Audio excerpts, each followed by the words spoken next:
Chaque fois que vous dessinez un petit symbole en forme de cœur, que vous l'envoyez dans un message ou que vous le voyez sur une carte de Saint-Valentin, il est possible que vous reproduisiez sans le savoir le contour de quelque chose d'éteint. Pas l'icône en elle-même, mais la plante qui l'aurait inspirée. Une plante disparue il y a presque 2000 ans et que nous avons contribué à pousser vers l'abîme simplement parce que nous la désirions trop. Cette plante s'appelait le silphium.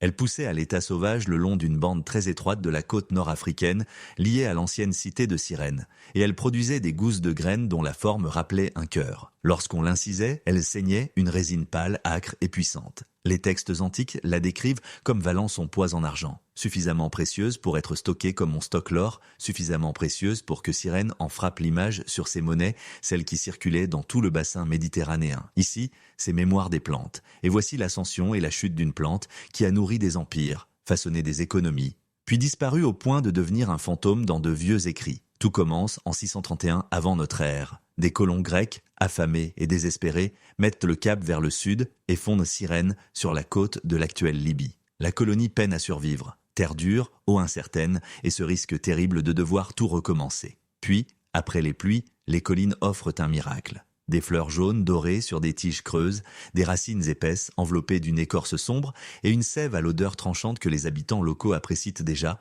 une résine appelée laser. Plus tard, le botaniste grec Théophraste compare le silphium à de grands fenouils appartenant au groupe des férulats. Mais le silphium se comporte comme une malédiction déguisée en trésor. Parce qu'il refuse la domestication, les graines ne prennent pas ailleurs. Les boutures échouent. Les racines transplantées se flétrissent. Il ne pousse que dans la Cyrénaïque dans un étroit ruban côtier, environ 200 km de long sur 55 km de large. Ce qui signifie que chaque récolte n'est pas de l'agriculture. C'est une soustraction. Et personne, à ce moment-là, ne comprend encore à quel point cette réalité est dangereuse. À Cyrène, le printemps ne signifie pas seulement des fleurs. Il signifie la survie. Après les pluies d'hiver, la ville attend que les collines s'illuminent de jaune. Les marchands scrutent l'horizon, les enfants courent vers le port quand la floraison apparaît, parce que la floraison annonce les navires, le commerce, l'argent et une année de plus.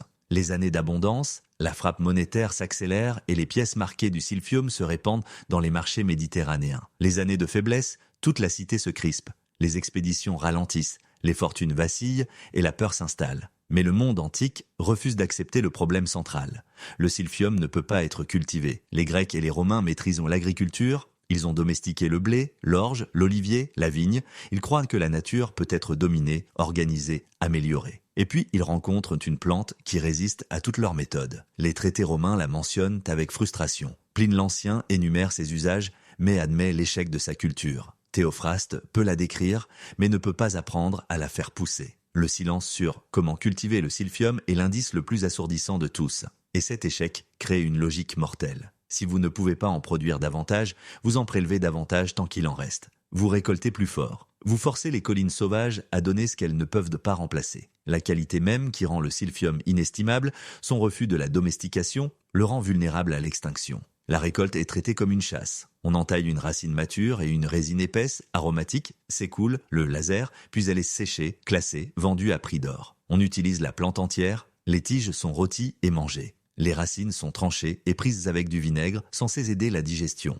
Les feuilles entrent dans les ragoûts et les salades. Et la résine sèche est râpée sur les plats comme du poivre, devenant la saveur luxueuse, emblématique de la cuisine grecque et romaine. Citée encore et encore dans des recettes jusque chez Apicius. Le silphium n'est pas seulement un aliment. Il devient un symbole de statut, un médicament, un levier de pouvoir, tout en ne poussant que dans un seul endroit. Chaque année, Cyrène s'enrichit davantage et chaque année, les collines s'éclaircissent. Les auteurs antiques affirment que le silphium touchait à presque tout. Les troupeaux qui en broutaient auraient donné une viande plus tendre. Les médecins prescrivaient la résine pour les infections de la gorge, les fièvres, les troubles de l'estomac, même les cors. Pline l'Ancien le décrit comme l'un des dons les plus précieux de la nature. La richesse de Cyrène devient si liée à cette plante que la preuve est littéralement frappée dans le métal, des pièces montrant la tige et les fleurs du silphium. Puis, au revers, une gousse de graine en forme de cœur. Cette image traverse le monde antique de main en main, longtemps après que la plante elle-même aura disparu. Cyrène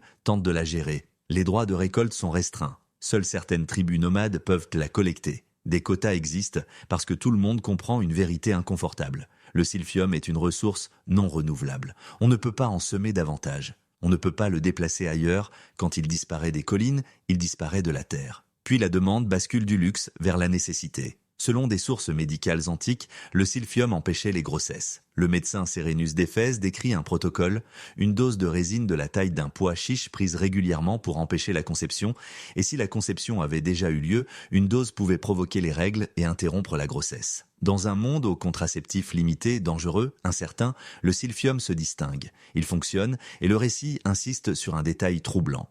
Les sources antiques ne se plaignent pas qu'il ait, de façon routinière, nui aux femmes qui l'utilisaient. Cela fait du silphium bien plus qu'un assaisonnement ou un remède. Il devient un outil capable d'influencer les héritages, la taille des familles et même des stratégies politiques. Les élites romaines s'en préoccupent intensément. Trop d'héritiers dilusent les richesses, trop peu peuvent éteindre une lignée. Maîtriser le calendrier des naissances, c'est gérer le pouvoir. Et les femmes qui ont accès au silphium obtiennent des options que d'autres n'ont pas. Pas une liberté au sens moderne, mais un levier dans un monde qui en offre si peu. La culture l'absorbe. Catulle évoque des baisers aussi nombreux que les sables libyens de Cyrène, riches en silphium. Une pièce montre une femme assise avec le silphium à ses pieds, une main sur la plante, l'autre faisant un geste vers son ventre. Et l'image de la graine en forme de cœur commence à porter un second sens. Amour, désir, sexualité, qu'elle soit ou non l'ancêtre direct de notre symbole actuel. Le lien est débattu, la preuve reste circonstancielle, mais l'association dans l'Antiquité est indéniable. La fin de Rome transforme le silphium en obsession impériale. En 49 avant notre ère, lorsque Jules César s'empare du trésor de Rome pendant la guerre civile, le récit précise que le butin ne se limite pas à l'or et à l'argent, il comprend 1500 livres de résine de silphium. Une plante nord-africaine stockée comme une réserve stratégique, évaluée comme de l'argent au poids, traitée comme quelque chose que l'Empire ne peut pas remplacer. Et l'extinction commence comme souvent, par les prix. À mesure que l'offre diminue, la résine devient beaucoup plus chère. Les collines produisent encore, mais moins, toujours moins. La rareté attire la fraude. Des contrefaçons apparaissent et d'autres espèces de férula venues de Perse ou de Syrie sont séchées et vendues comme vrai silphium de Cyrène. Les substituts se glissent si souvent dans la cuisine que les recettes finissent par indiquer silphium ou asafoetida. Mais les riches exigent l'authentique. Ils paient, ils thésaurisent. Et la pression monte. Cette pression brise les anciens contrôles. Les marchés noirs s'étendent. La résine est sortie en contrebande avant d'atteindre les circuits officiels. On corrompt les récolteurs pour dépasser les quotas. Des marchands romains contournent l'autorité de Cyrène et négocient directement avec les tribus qui connaissent l'emplacement des derniers bosquets productifs. Puis l'effondrement s'accélère, on commence à prendre des plants immatures, avant la floraison, avant la mise à graines, parce qu'attendre devient une stratégie perdante. Pendant ce temps, les collines se dégradent. Les moutons et les chèvres broutent les plants avant qu'ils ne puissent de produire des graines. Les sols s'érodent et le climat se modifie durant la période chaude romaine, changeant l'écologie de la Cyrénaïque, y compris l'équilibre souterrain délicat de micro-organismes dont le silphium a peut-être dépendu. Au début du 1er siècle de notre ère, la plante devient rare, puis presque introuvable. Pline l'Ancien écrit que, de son vivant, un seul spécimen a été découvert. Un seul, là où il en poussait des milliers. Et même ce dernier est pris. Il est apporté à Rome, présenté à l'empereur Néron, et il le mange. Après cela, le silphium disparaît des archives. Plus de commerce, plus de prescriptions, plus de pièces, s'achevant dans un silence si discret qu'on ne remarque presque pas que le monde vient de perdre quelque chose pour toujours. Pendant des siècles, on n'a accusé qu'une seule cause, la surexploitation.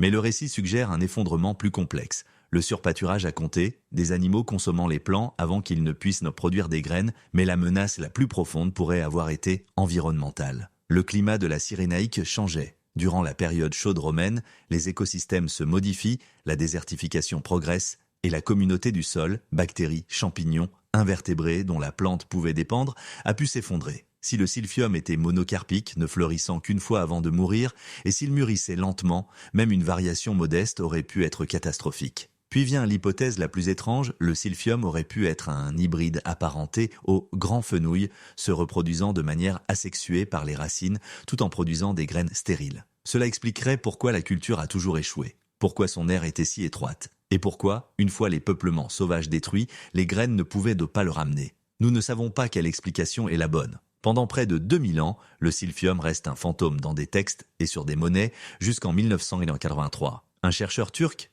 M. Miski, en cataloguant des espèces de férula en Cappadoce, est conduit sur le mont Hazan vers une plante aux racines épaisses et ramifiées, à croissance printanière rapide après de fortes pluies, aux ombelles de fleurs jaunes et aux fruits papyracés en forme de cœur inversé. Elle est identifiée comme Ferula drudiana, auparavant récoltée une seule fois en 1909, puis oubliée dans un herbier. Des bergers locaux décrivent un bétail somnolent et sujet à des éternuements après en avoir mangé, écho possible de rapports anciens. En 2021, une analyse chimique signale environ 30 métabolites secondaires, dont des composés à potentiel anti-inflammatoire et contraceptif. 2 populations connues existent en Turquie, distantes d'environ 240 km, et une analyse génétique les trouve identiques, suggérant une origine unique. Miski soupçonne que d'anciens contrebandiers auraient déplacé le silphium vers l'Anatolie pour échapper à la demande romaine. Mais le récit insiste sur le scepticisme. Ferula est un grand genre, les fruits en forme de cœur et les composés bioactifs ne sont pas uniques, la distance est difficile à expliquer et les descriptions antiques y sont trop vagues pour une identification définitive. Pour prouver, il faudrait sans doute de l'ADN de silphium antique, et nous n'en avons pas. Le mystère demeure, avec une dernière ironie, Ferula drudiana est menacée. L'étudier trop agressivement pourrait répéter la même erreur. Le symbole du cœur, lui, a survécu. La plante, non. Et c'est peut-être exactement le sens de cette histoire.